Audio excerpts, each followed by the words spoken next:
Welcome back to our Fab Lab trainings. I'm Jacob Marino. Today we'll be covering the bandsaw, a versatile tool that's easy to use for making straight and curved cuts out of wood.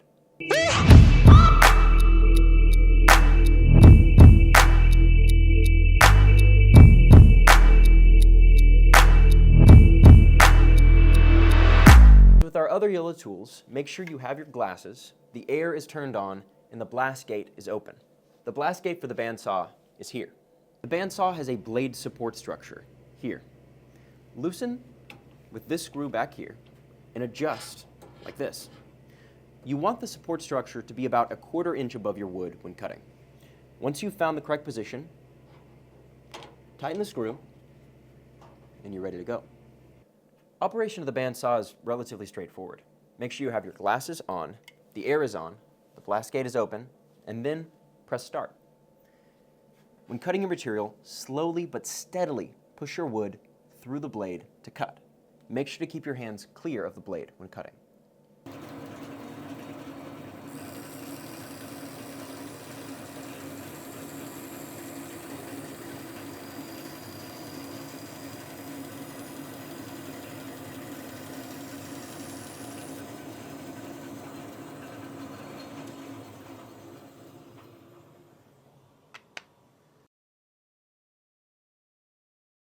Preparations for making straight cuts and curved cuts on a bandsaw differ in a few ways. As we saw, there isn't much preparation in making a straight cut. Curved cuts, though, may require some relief cuts. Here's a piece of wood that I've drawn my desired shape on, and some relief cuts in the most intensely curved areas. By doing these relief cuts, it'll be much easier to guide my piece around the blade later. It's important to note, the blade can still only twist so far as you try to cut a curve. There are limits on the radius you can cut based on the width of the installed blade. If you try to make too tight of a curve, you'll break the blade or twist it off the wheels in the bandsaw cabinet. Both are scary. So as always, if you're unsure, check with our team first.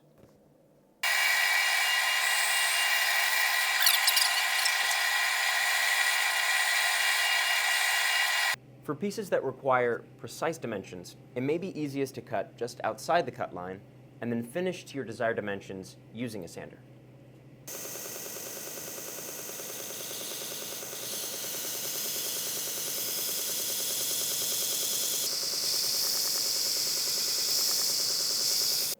One drawback of using a bandsaw is the lack of ability to make internal cuts without making an entry cut, though we have plenty of other tools that can aid you in making such a cut that we've covered in other parts of our trainings.